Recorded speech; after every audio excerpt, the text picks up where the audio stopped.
Welcome to the intersection of technology, cybersecurity, and society. Welcome to ITSP Magazine. You're listening to a new Redefining Security podcast. Have you ever thought that we are selling cybersecurity insincerely, buying it indiscriminately, and deploying it ineffectively? Perhaps we are. So let's look at how we can organize a successful InfoSec program that integrates people, process, technology, and culture to drive growth and protect business value. Knowledge is power, now more than ever. Imperva is the cybersecurity leader whose mission is to protect data and all paths to it with a suite of integrated application and data security solutions. Learn more at imperva.com. Pantera, the leader in automation security validation, allows organizations to continuously test the integrity of all cybersecurity layers by emulating real-world attacks at scale to pinpoint the exploitable vulnerabilities and prioritize remediation towards business impact. Learn more at pantera.io.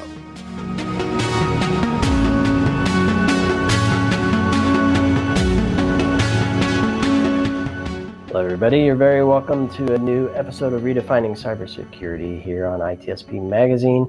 This is Sean Martin, your host, where I have the joy of not being a practitioner, but talking to loads of folks who are and know what it's like to be a practitioner and a view across the board of cybersecurity programs. Of course, I'm always looking for ways to reduce exposure and be cyber-minded from the beginning, and building programs that not just protect the business, but help them grow and protect the revenue that they generate as well. So no small feat, of course, which is why I'm not a practitioner. Somebody I can fantasize about what that might look like, but others actually have to do it. And today we're going to talk about an event that occurred just a few weeks back that I think may have caught some people by surprise. It certainly will have some impact on the market, the cybersecurity market, and I don't know, perhaps beyond that, because the company that was acquired, Splunk, didn't just play in the cyber space, so they did more IT stuff as well, so maybe that's an interesting point to cover. But I think getting to the operations, I think it'll certainly change how organizations view security information and event management and orchestration and automation and whatever's next. And there will be some tactical changes, I suspect, and then also some strategic planning that will have to take place because of this. That's about the extent of what I know, and that's why I'm thrilled to have Allie Mellen on to actually share some real insights for what's going on here. Allie, it's a pleasure to have you on again. Yeah, thank you so much for having me. I'm thrilled to be here. And of course, this space, no surprise for you what's going on in the world of SIEM, given what you do at Forrester. Maybe a few words for those who have not heard from you yet or in a while, what you're working on at Forrester. Yeah, absolutely. So I'm a principal analyst at Forrester. I've been with Forrester for a little over 2.5 years, and I cover security operations. So people, process, technology, and the SOC. For those of you who are familiar with market research firms like Forrester, we tend to focus on technology areas. I'm very grateful to be able to go a little bit broader than that and also focus on the people and process side with security operations. But from a technology perspective, I cover EDR, XDR, SIEM, SOAR, security analytics, ransomware, MITRE attack, all those types of things. So this acquisition was right in my wheelhouse. That's right. All the fun stuff. So we're talking about Cisco's intent to acquire Splunk, and there's no lack of articles written about it. I'd like to get your initial perspective on. I'm trying to figure out where to start here. Is this something we should have expected? I think we often talk about a lot of new players coming in and some of the bigger ones buying little smaller ones until they get to a point. But these are two pretty big firms. I remember back in my Symantec days where two big firms joined forces. It didn't feel like an acquisition. It felt like we were acquired in a merger. So your kind of view on, was this expected? Maybe not these two players necessarily, but is this kind of where the space we're in? So on the one hand, it kind of was expected because we've been hearing rumors about this type of thing for a while. You'll remember like a year ago, there were a lot of rumors about this. On the other hand, this is just such a massive acquisition or intent to acquire for such a large amount of money that it is pretty unexpected.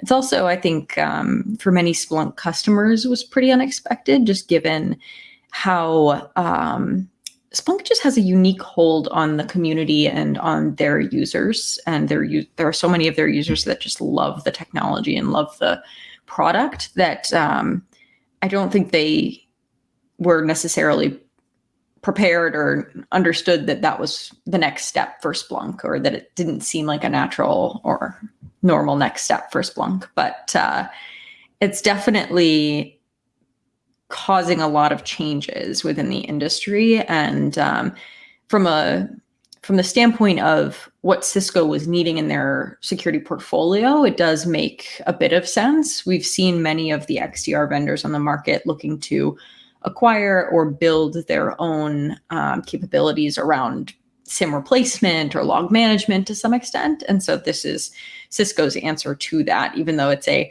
much bigger intent to acquire than we've seen with most of the other XDR vendors, if not all of the XDR vendors in the market. So it's interesting, and I apologize for those listening where I continue to harken back and look back in my times at Symantec, but I feel we're on a bit of a cycle here, because during my tenure, we acquired IBM AV, we acquired Intel AV, we probably acquired a couple more AVs and other protection technologies. And each one had their own management console. And we set out to build a SIEM platform and then a SIEM product on top of that to kind of consolidate all that stuff. And so it sounds like almost the reverse is happening here, where Cisco has a lot of the endpoint and intelligence and that kind of stuff, and they're looking for the management system. So they're acquiring that. Am I wrong for seeing a cycle here, or is that something that I'm making up? It's interesting that you describe it as a cycle, because I do think that there's something to that. The thing that a lot of the EDR and now XDR vendors have is they have a tool that's built to do a specific thing and built to do that thing pretty well, which is detection and response on the endpoint, and now more broader. The challenge is, as they made that transition to XDR, that they need a backend that can support the additional telemetry coming in and all of the additional data that they're going to have to deal with, and that addresses that use case of what SIEMs were meant to do for practitioners. So the combination is very important, and it is kind of an example of vendors going a bit of the opposite route that they had previously. Coming back to your cycle comment, where you have a vendor that, or a series of vendors that, some of whom started way broader, and they were like, we're going to build this platform that's going to be able to do whatever security teams need it to do. And that's where SIEM ultimately originated and continued to grow when we saw SOAR become a big part of the SIEM, and UBA and threat intel platforms. And now on the other side of things, you have the EDR and XDR, which started out very specific and are now growing more broad. So I don't know how much of, I know the vendor analyst relationship is an interesting one, and that there are briefings and there are inquiries and all a bunch of things where you get some insights. I don't know how much of this you can share, but I'm just wondering, I would only imagine that Splunk had a pretty powerful view for where they wanted things to go. And I kind of touched on it earlier. Security is one area that they've certainly excelled in. I know that they do IT ops as well. I'm not as familiar with some of that. There may be other things that they provide in terms of capabilities, certainly outside of cyber.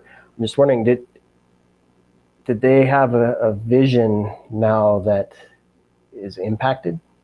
Because it's maybe not as broad and maybe more XDR focused? Well, ultimately, Cisco's a big company. They do a lot of different things as well. They are not just limited to security. Obviously, they're not just limited to hardware now either. This is a big move for them in the software space. So I would expect that, and I would think that it would be in Cisco's best interest to continue to foster what Splunk has been able to do for IT, for observability, and for security as well. Security is one use case, yes, but one of the benefits of having such a broad all-purpose tool is that there are a lot of use cases that it can address, and it can address really well.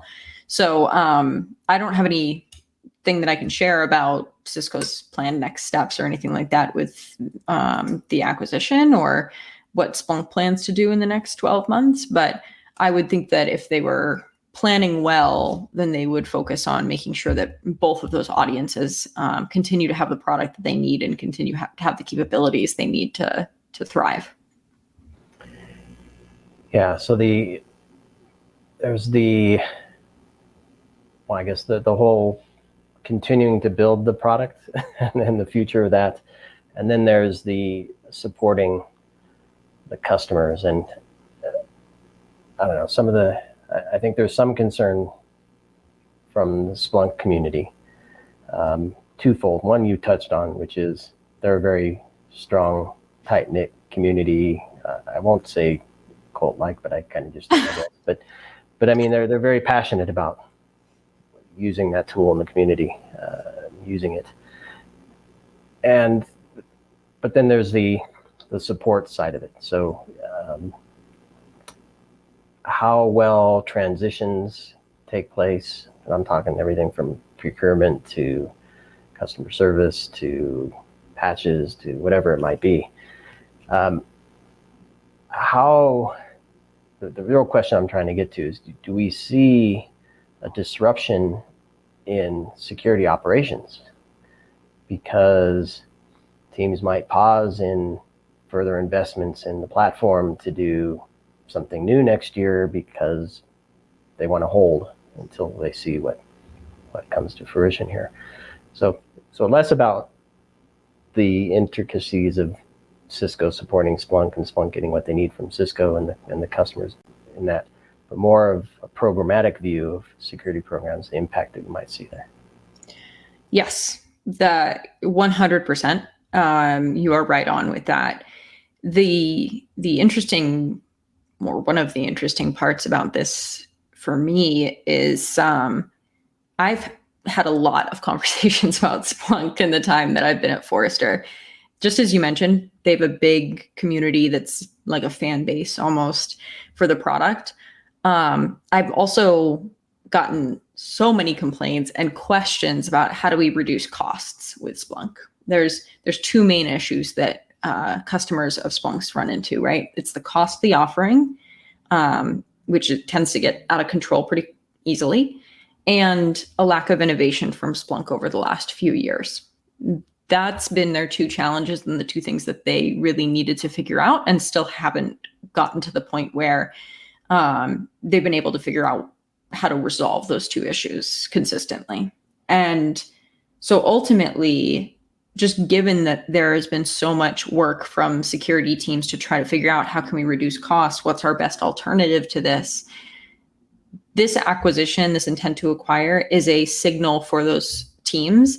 Hey, maybe now is the time that we need to start seriously considering alternatives, because they were already struggling with the cost, and now there's uncertainty over what the future direction of the product will be. And so it absolutely is changing the way that practitioners are thinking about Splunk and thinking about what tool they should be using. We're seeing more teams experimenting with other options, whether it be some smaller security analytics players, some of those that are newer to the market, or whether they're expanding things like their potential experiments with Microsoft Sentinel and Amazon Security Lake, and trying to see if those are going to be viable alternatives to Splunk in the long term for them. Google Chronicle is another example. So it's kind of before the intent to acquire, customers were unhappy with the cost, but they were dealing with it because they knew that the direction that Splunk was going in was the direction that they wanted to be in. They knew Splunk as a company. They knew their team really enjoyed using Splunk. But now this is a moment for them where security pros are able to rethink, is this going to continue to be what we want to use, or should this be our inflection point or opportunity to start testing something new and see if we should be taking this a new direction? So I'm curious if you have any insights into how some of those changes will be led. So clearly you just pointed to two things. One I didn't quite capture correctly, which is I thought maybe they had a view for innovation. Maybe that wasn't the case. The other is around the cost. Because I see an opportunity for innovation in security operations. I think we see transformation. I've talked about this a couple times in a couple other shows where we see quote unquote digital transformation across the business and security kind of getting left behind there. Yeah. I think there's an opportunity to make some significant changes there. And perhaps this is a driver for a lot of organizations to do that. So my question is it driven by technology? Is it driven by cost? Is it driven by the ability for the offering to fit into their existing operations, or perhaps take them to a new way of looking at their operations? So maybe not necessarily tech driven, but more of a mindset, culture type shift, or something else completely different that I'm not thinking of? In this instance, it is largely driven by cost. A lot of this is driven by cost. But I will say that there's a lot, just to your point, there's a lot of changes that are happening in security operations right now that are driven by a lot of the other factors that you talked about as well. Talent management and being able to keep the staff that you have or attract the talent that you want is a huge driver for a lot of the changes that we're seeing on security operations teams, in part because analysts are a huge pipeline of talent into the organization. It's also a huge driver for improving analyst experience, which is security analysts' perception of the processes and tools that they work with. Looking at ways to improve that often leads to transformation efforts, because a lot of times the reason that analysts' jobs are not very much fun is because there's a ton of overhead that they have to do. There's a ton of manual processes they have to follow, and they don't have a team internally that's looking at, okay, how do we actually deliver a better experience for analysts? So there are other drivers too, but when it comes down to the Splunk conversation, a lot of it has been around the cost of the offering, because it's just such a big part of a security team's budget is the cost of the SIEM. So looking at ways to reduce that is a constant consideration point for the CISO.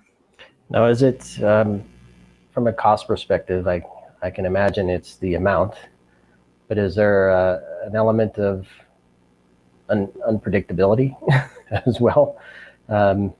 Being able to say, it might be a little more than I want, but at least I know what it is, or is there, it just grows and grows and grows? And if so, is that a driver for perhaps organizations to look at different models of consumption that are more consistent and predictable?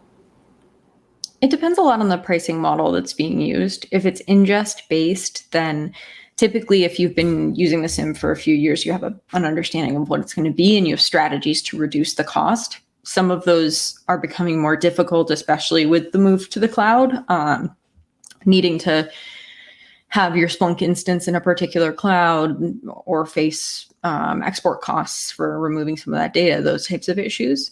But there are a lot of SIEM vendors who have been experimenting with other pricing models to try and address this and try to find some alternative. So Splunk has done this with Splunk Virtual Compute. There are a couple of other vendors that are charging based on workload pricing. And that's where the predictability becomes difficult, and where CISOs that I talk to are just looking for different ways to be strategic about what they either bring into the tool if they're talking about an ingest perspective, or what they're querying on if it's a per query cost, that type of thing. So it just depends, but for sure, overall cost and then predictability of costs are the two things that are the most difficult for security teams when it comes to the SIEM. And looking at, I think Splunk did a decent job capturing small teams and helping them mature their programs to be more robust, and kind of grew with them over time. And one might look at Cisco and say that you really need to be the maturest of the mature to leverage a Cisco solution in terms of staffing and knowledge and perhaps even budget. Do you see any changes there that organizations need to be prepared for? And I guess if they exist, maybe there's not much to consider there, but perhaps new organizations looking for new paths to a robust security operations center. Is Cisco the right path for that to start out? So what I will say is that Cisco's intent to acquire Splunk is a huge win for Cisco's and Cisco's security business in particular. There's a lot of opportunity there. But just to what you're saying, it is important that they understand and take lessons from what Splunk has been able to do and enable Splunk to continue to be successful in what it's most successful at, which is fostering a user base, fostering a community. Training is a huge part of that and is something that is honestly pretty sorely missed in other parts of the security industry and with a lot of other vendors. So if Cisco can take those lessons and internalize them and say, all right, this is something that we can do to improve Cisco for the better, while also making sure that we keep the Splunk customers happy with what they had with this vendor and will now have with us, there's a massive opportunity there for them. It's a lot of work. It's very challenging, but that's going to be their best path forward, is to let Splunk continue to be Splunk, and if anything, take some of those lessons back and incorporate it into their security practice. So what about the rest of the market that's now seeing this, I would presume for many, as an opportunity to swoop in and capitalize on whatever chaos ensues, assuming there is going to be some. Where do you think some of those wedges might come in? You mentioned price, but aside from that, are there? Well, you mentioned the three cloud providers having their services. That clearly, as more and more stuff moves to the cloud, those become more viable. Less is on-prem, then those become more viable. But what other kind of wedges or areas of opportunity might exist now that this is under?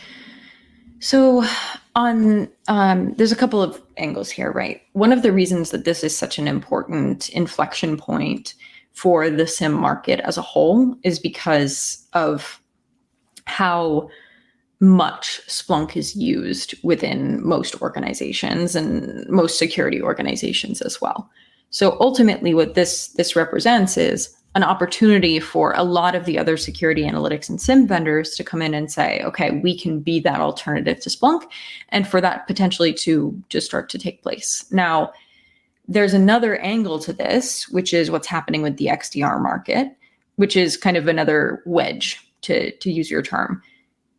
With the XDR market, the vendors are looking to provide, yes, the XDR capabilities, which is extending beyond endpoint detection and response, incorporating additional telemetry for better quality detections, but also to offer a SIEM replacement as either a bundled offering or as a separate offering that security teams can leverage.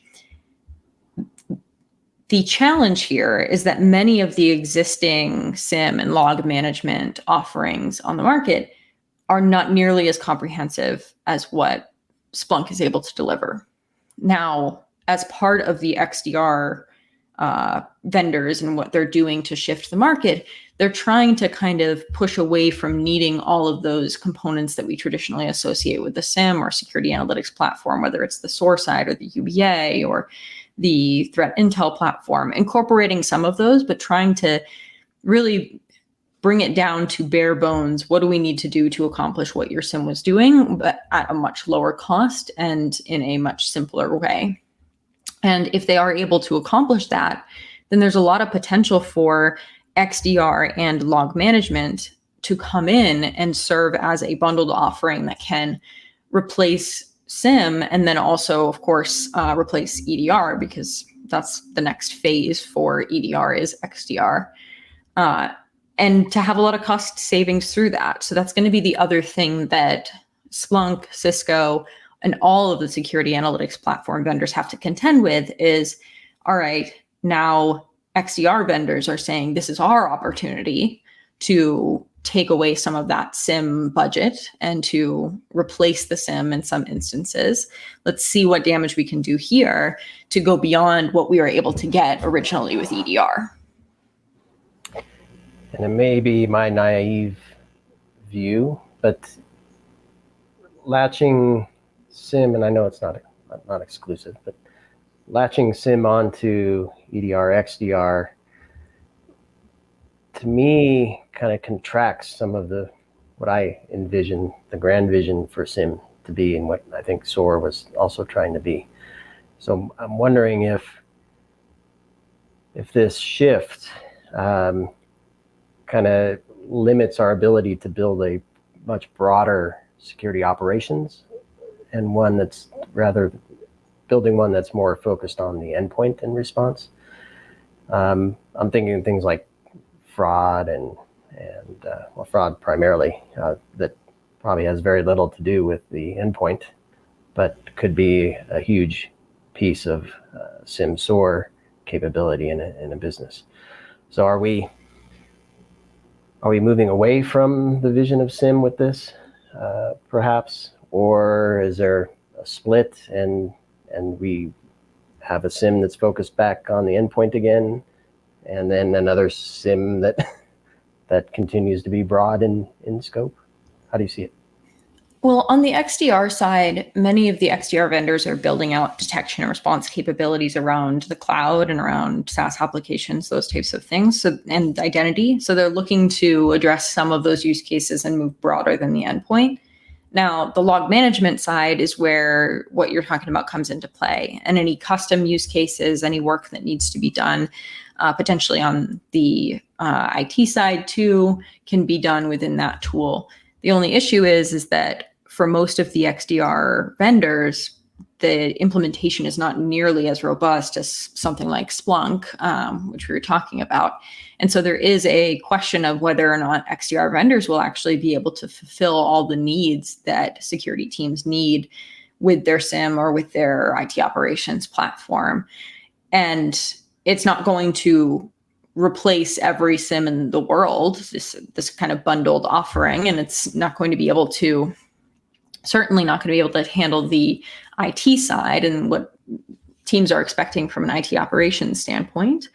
But for the XDR piece itself, it is interesting to see how some teams are able to move away from their SIEM with this combination. It just requires a different frame of mind for thinking about the problem.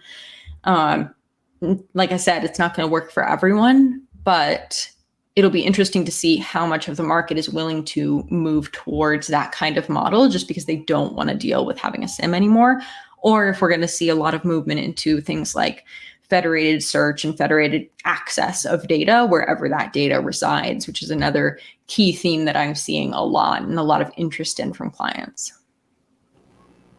Are there changes in security operations that kind of align well with this shift that's happening in the tech space, I guess you could say? So where there are already movements operationally, building the teams differently, looking at the tech stack for SecOps differently, that lend teams, give them an upper hand, if you will, for some of those changes they were planning to make? I'd say the biggest shift that is enabling this is a lot of the shift towards being much more detection and response focused in the SOC. a lot of the things that we previously associated with security and security operations, like firewall management, have been pushed off to IT, which is for the better, because ultimately there's a ton of work that needs to be done from a detection and response standpoint. Most teams do not have the time to do it. And so we need to give them all the time that we can to focus on their main task. And the other part of that is, with such a strong focus on detection and response, there's a huge introduction of detection engineering and kind of taking more of a software development approach to detection and response for the creation of detections, for the creation of response workflows and playbooks. And I've written quite a bit on detection engineering and some of the key components of detection engineering to move your team more towards a agile point of view and agile methodology, and to be able to iteratively improve the detections that your team is creating to improve their quality, to make sure that your team isn't responding to false positives all day, to kind of manage the hamster wheel of detection creation a little bit better. And that does fall very much so in line with a lot of the changes that we're seeing in the security analytics platform market and the detection and response markets more broadly. I love it. I love it. And let's take a look further in the last few moments we have. So look into the future. I don't know how much you've looked into Cisco beyond this particular interaction, but I think we touched on it before we started recording, that back in my day, that building a SIEM was a miracle to get all the parts working, let alone working together.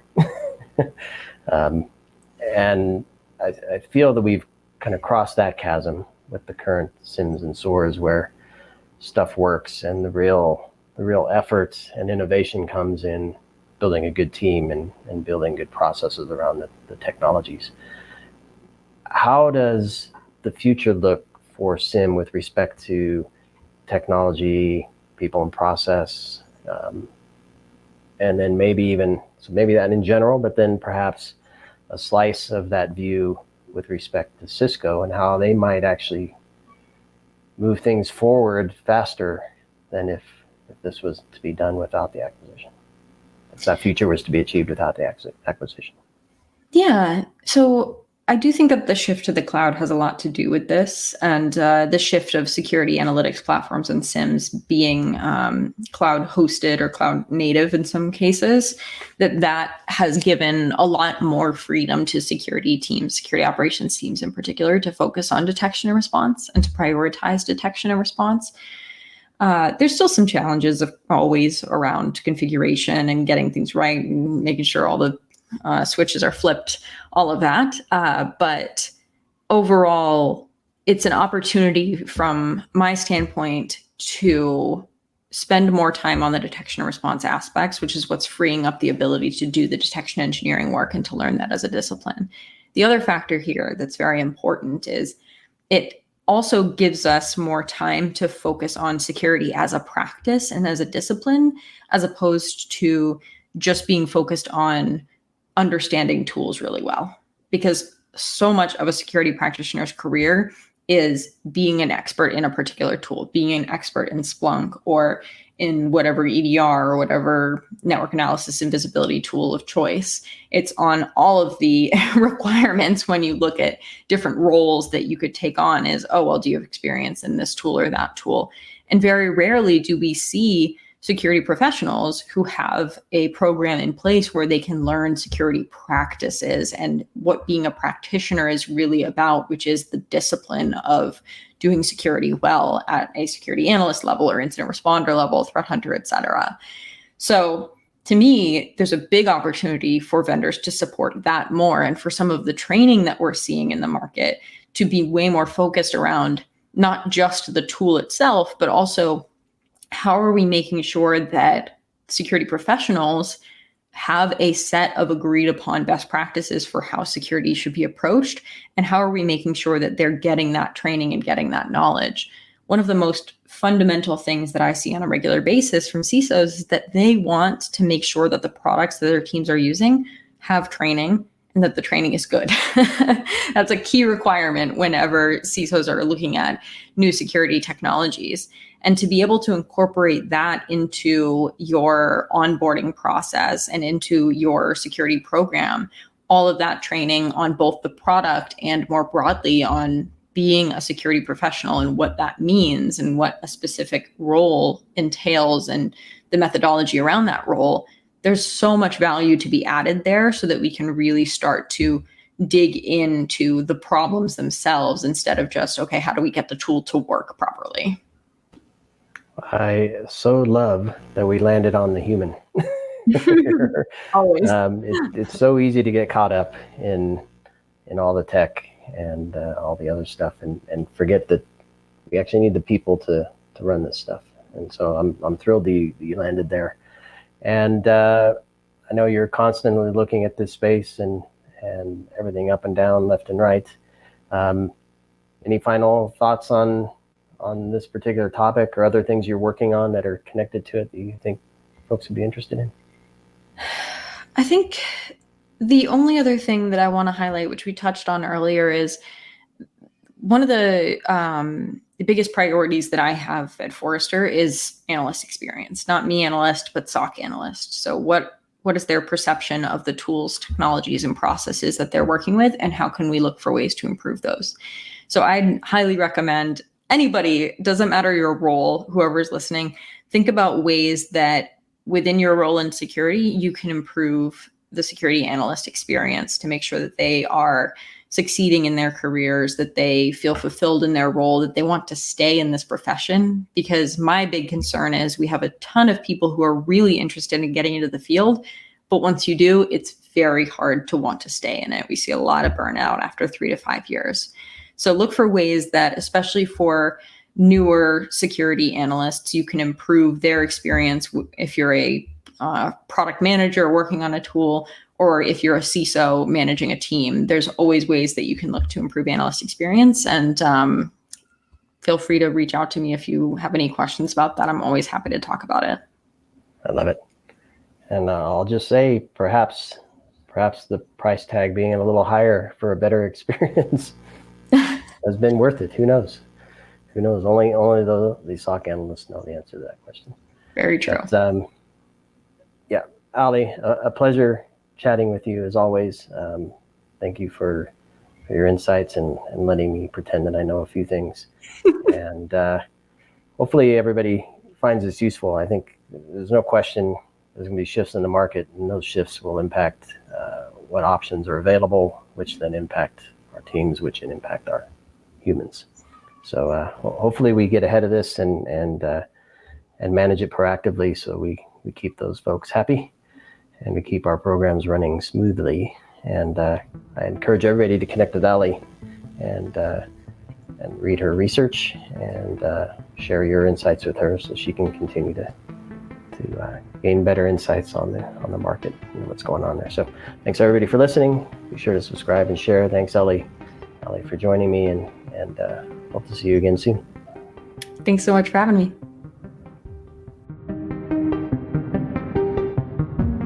Pentera, the leader in automation security validation, allows organizations to continuously test the integrity of all cybersecurity layers by emulating real-world attacks at scale to pinpoint the exploitable vulnerabilities and prioritize remediation towards business impact. Learn more at pentera.io. Imperva is the cybersecurity leader whose mission is to protect data and all paths to it with a suite of integrated application and data security solutions. Learn more at imperva.com. We hope you enjoyed this episode of Redefining Security podcast. If you learned something new and this podcast made you think, then share itspmagazine.com with your friends, family, and colleagues. If you represent a company and wish to associate your brand with our conversations, sponsor one or more of our podcast channels. We hope you will come back for more stories and follow us on our journey. You can always find us at the intersection of technology, cybersecurity, and society.